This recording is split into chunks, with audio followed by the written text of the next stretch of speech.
यहाँ पे last time tips क्या करना है मेरे भाई, समझ में आ गया बात। लास्ट टाइम टिप्स देख लो कि ये जो है ये गलती आप ना करें, जैसा कि मैंने थंबनेल में डलवाया था, ये गलती नहीं करनी है तो नहीं करनी है। और कौन कौन सी बात है, सबसे पहली बात आईडी प्रूफ लेकर जाना मेरे भाई, और वैसा वाला आईडी प्रूफ लेके जाना ना जिसमें तुम्हारा डेट ऑफ बर्थ मेंशन हो, ठीक है। बहुत बच्चे सेंटर पे पहुंच जाते हैं, इसे स्टाइल में आधार कार्ड निकालते हैं, एग्जामिनर को देते हैं, और एग्जामिनर भी स्टाइल में आधार कार्ड तुमको वापस कर देता है और बोलता है भैया निकलो यहाँ से। अब इस बात में बच्चा रो रहा होता है, काहे सर आधार कार्ड लेके आए हैं, डेट ऑफ बर्थ वहाँ पे नहीं लिखा हुआ था, पेपर हमको नहीं देने दिया गया। बैठ के गेट पे धरना देगा, चिल्लाएगा, एसएससी को मेल करेगा। भैया एसएससी मेल में लिख चुकी है तुमको बड़े बड़े अक्षरों में, आधार कार्ड ऐसा लेकर जाए जिसमें आपका जन्म तिथि लिखा हुआ हो, नहीं तो आप कोई दूसरा ऐसा डॉक्यूमेंट लेके जाएं जिन पे जन्म तिथि लिखा हुआ हो। तो जितने नए बच्चे हैं जो पहली बार पेपर देने जाएंगे वैसा ही वाला आईडी प्रूफ लेके जाएंगे जिन पे जन्म तिथि लिखा हुआ हो मेरे भाई, ठीक है। दूसरी बात, यहां पर टाइम से सेंटर पर जाना है, ये भी हम आपको बता देते हैं। बड़ा होशियार कुछ लोग हो रहे होते हैं, लास्ट टाइम तक पढ़ाई करते रहेंगे, अरे वो सर का फॉर्मूला आया जल्दी से तनी देख लेते हैं, अरे जल्दी से वो जीएस वाला करंट अफेयर वाला क्वेश्चन है वो सीरीज आया निपटा लेते हैं, और करते करते करते करते सेंटर में एंट्री करेंगे नहीं। जब वहां पर जाएंगे, जैसे स्पेशली दिल्ली में जो मैंने महसूस किया है वो क्या किया है, जैसे मानो सेंटर का नाम ऐसे होता है government boys senior secondary school Saket. अब साकेत में ही जाओगे ना तो इस नाम से 5 को तुमको स्कूल मिल जाएगा। अगर तुमने सेंटर पहले बाबू नहीं देख रखा ना तो वहां जाके भटकते रहना, 1 मिनट से भी लेट हुई तो फिर अगले साल के लिए जाओ, उस दिन तो नहीं दे पाओगे पेपर। इसीलिए सेंटर पर टाइम से पहुंचना। तीसरी बात, यहां पर एकदम नीचे से मैं यहां शुरू कर रहा हूं, ठीक है। तीसरी बात, वापसी जरूरी है, इस बात को ध्यान रखो। वापसी कैसी, जैसे देखो आपने करण अर्जुन मूवी देखी थी ना, वहां पर भी जो राखी बोलती थी क्या बोलती थी, मेरे करण अर्जुन वापस आएंगे। तो बस मेरे भाई अगर शुरू के 5 मिनट आपके खराब हो गए तो इससे ये मत सोचना कि आपका पेपर ही खराब हो गया। क्या हो गया, शुरू के 5 मिनट कैलकुलेटिव हो गए तो कोई दिक्कत की बात नहीं है यार, वो सवाल तो हर बंदे के शिफ्ट में आने हैं।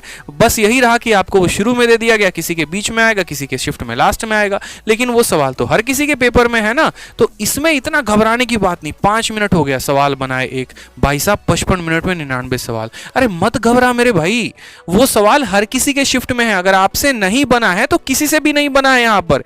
ये बात सोच के चलो, ये बात सोच के चलो आप यहाँ पे, ठीक है। समझ में आ गई बात यहाँ पे, सर अभी रुक जाओ, नहीं जरूरत है, ठीक है। तो ये बात सोच के चलो आप वहां पर कि उसकी जरूरत नहीं है, ठीक है। पैनिक नहीं होना है, आराम से वापसी की जा सकती है, बस थोड़ा सा मेंटली काम रहना, थोड़ा सा अच्छे तरीके से सोचना कि कोई बात नहीं, जितना समय चला गया, अब यहां से थोड़ा सा अपना पिकअप करेंगे, क्योंकि अभी इतने सवाल तो बाकी हैं, 99 बाकी हैं, उसमें अच्छा परफॉर्म कर लेंगे। क्या दिक्कत है, एक सवाल नहीं बना तो, 5 नहीं भी बना तो क्या दिक्कत है, अरे 10 भी नहीं बना तो क्या दिक्कत है, क्या 90 कम अटेम्प्ट है, नहीं है। 90 प्लस भी एक अच्छा अटेम्प्ट है, 80 प्लस भी एक अच्छा अटेम्प्ट है। क्या पता आपको सेंटर के निकलने के बाद पता चले कि आपका ही शिफ्ट सबसे ज्यादा जो था वो टफेस्ट था, बताओ। तो इन बातों का ध्यान रखा करो। समझ में आ गई बात यहाँ पे, ठीक है। नेक्स्ट यहाँ पर एक और बात का ध्यान रखो, नॉर्मलाइजेशन मिलेगा भैया, इस बात को सोचो, ठीक है।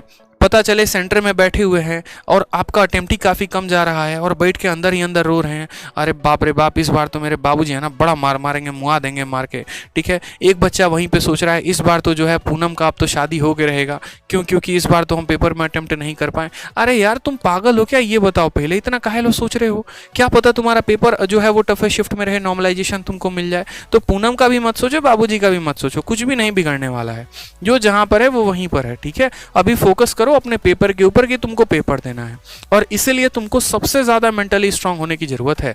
हमको पता है ये बात, पेपर के टाइम पर है ना दुनिया की सारी वो ख्यालें आती हैं। आप अभी देखो वीडियो देख रहे हो कितने मजे में, कोई ख्याल नहीं आएगा, कोई पूनम याद नहीं आएंगी, कोई पापा याद नहीं आएंगे। लेकिन जब आप सेंटर पे बैठे होंगे ना, जब आपके सामने कंप्यूटर स्क्रीन ऑन होगा, जब वो 60 मिनट टिक टिक करके चल रहा होगा, तभी पूनम भी याद आएगी, तभी पापा भी याद आएंगे, तभी जूते भी याद आएंगे, और तभी डांट भी याद आएगी। और तभी ये याद आएगा कि आप 2 साल से मुखर्जी नगर में बैठ के तैयारी कर रहे थे, 2 साल से आप इलाहाबाद या फलाने जगह पर लेके तैयारी कर रहे थे, और आपने अपने पिताजी के इतने पैसे गवा दिए। मेरे भाई तभी ये बात नहीं सोचनी होती, आदमी क्यों कहता है कि पूजा करके जाओ, ठीक है, अपने भगवान के आगे मत्था टेक करके जाओ, उससे हमें मेंटल स्टेबिलिटी मिलती है। क्यों कहता है कि दही चीनी खा के जाओ, ये छोटी छोटी जो होते हैं ना, ये हमको शांत करने के तरीके होते हैं, हमारे भावनाओं को कंट्रोल करने के तरीके होते हैं। तो जब आप परीक्षा देने जाते हैं ना, तो सबसे पहले मुस्कुराते जाइए, ठीक है।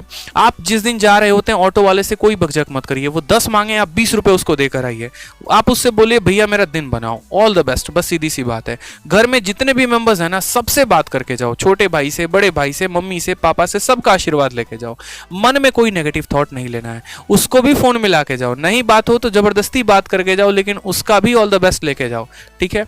साथ में भगवान को जरूर नमन करना है, उससे क्या होगा ना, आपका मन अंदर से जो है वो शांत रहेगा, ठीक है। और एकदम ऑल इज वेल वाली बात होनी चाहिए भाई साहब की, एकदम ऑल इज वेल है ऑल इज वेल है, ठीक है। पेपर जाएगा, बढ़िया जाएगा, नर्वस नहीं होंगे, अच्छा आएगा तो फोड़ देंगे, नहीं आएगा तो कोई बात नहीं। हम यार पेपर में थोड़ी सोच के गए थे कि हमारे 50-50-50 आएंगे, आप बिलीव भी नहीं करोगे, हम घूमते घामते सेंटर पे गए थे, हम लोअर पे सेंटर पे गए थे पेपर देने, ठीक है। हमें यकीन भी नहीं था कि क्या होगा क्या नहीं होगा, दे के आए। जब आदमी एकदम खुला होता है ना, जैसे आप देखो आईपीएल का गेम देखो, अब आईपीएल के गेम में क्या होता है, जितने भी फॉरेन प्लेयर्स होते हैं, इतना भाई साहब रिकॉर्ड बनाते हैं, छक्के पे छक्का, छक्के पे छक्का।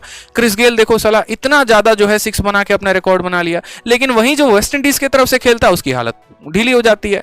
क्यों? क्योंकि जब वो प्लेयर्स हमारे इंडिया में आते हैं ना, उनको फर्क ही नहीं पड़ता, प्रेशर ही नहीं होता है। आप वहीं ऋषभ पंत को देखो ना, कितना बढ़िया बढ़िया हिट लगाता है, लेकिन जब इंडियन टीम से खेलेगा तो उसकी हालत खराब हो जाएगी, क्योंकि जब इंडियन टीम से खेलते हैं तो रिस्पॉन्सिबिलिटी, जिम्मेदारी नाम की चीज आ जाती है, और जहां जिम्मेदारी आई, जहां आप सोचे वहां आप डाउन हो जाते हैं। ये सिर्फ आपके साथ नहीं है, ह्यूमन बिहेवियर है, ह्यूमन बिहेवियर। आप इंटरनेशनल क्रिकेटर्स को देखो, क्या उन्होंने जिंदगी में बढ़िया कोच नहीं एक्वायर किए होंगे, क्या जिंदगी में उन्होंने बढ़िया तैयारी नहीं की होगी, सब कुछ किया होगा, लेकिन भाई साहब वर्ल्ड कप या चैंपियंस ट्रॉफी या कुछ भी आता है ना, हालत खराब हो जाती है उनकी। तो उनको भी ये बात सिखाया जाता है, भाई लोड नहीं लेना, खुला खेल। हार्दिक पांड्या जैसा देखो भाई साहब, बढ़िया से बढ़िया क्रिकेटर चैंपियंस ट्रॉफी में 1 रन पे 2 रन पे आउट हो रहा है, और ये लड़का आके छक्का चौका लगा रहा है। क्या बॉलर डिफरेंट था? वही बॉलर था। क्या पिच डिफरेंट थी? वही पिच थी। फिर ये छक्के क्यों लगा रहा है, और क्यों रोहित शर्मा और विराट कोहली जैसे 0 और 1 रन पर आउट हो रहे हैं? रीजन प्रेशर का होता है। नया लौंडा आया, फर्क ही नहीं पड़ा करियर का, ठीक है, उसको फर्क ही नहीं पड़ा कि उसका करियर कहां जाएगा क्या नहीं जाएगा, उसको मतलब है बॉल छक्का मारने वाला है तो मारेंगे, टुक आएंगे थोड़ी वहां पे, ठीक है। तो प्रेशर क्यों लेना जाके वहां पे? नहीं लेना मेरे भाई, नहीं होगा तो अगली बार होगा, क्या दिक्कत की बात है, लिखा थोड़ी है किस्मत की इसी में होगा। थॉमस अल्वा एडिसन को देख लो, एक ही बार बल्ब बनाया था क्या उन्होंने? पहली बार फेल हो गए, दूसरी बार फेल हो गए, कई बार फेल हुए, लेकिन आविष्कार तो किया, क्योंकि उस बंदे को अपने अंदर का दम पता था, ज्वाला पता था कि उसको करना क्या है। यही बात आपको भी पता होनी चाहिए, आपके अंदर का दम, आपके अंदर का कैपेसिटी, आपके अंदर की काबिलियत। और ये अगर आपको पता है ना, तो मुझे लगता है आपसे बड़ा गेमर कोई नहीं है। आप जो गेम करके दिखा दोगे ना, कोई नहीं करके आ पाएगा। तो इसलिए अपने अंदर की ताकत को पहचानो और उस ताकत के साथ काम करने जाओ, ठीक है। नर्वस नहीं होना, मैं बार बार बोल रहा हूं, नर्वस नहीं होना, नहीं होना, नहीं होना, आएगा ना, बस मेरी बात एग्जामिनेशन हॉल में ध्यान रख लेना कि मैंने कहा क्या था, ठीक है।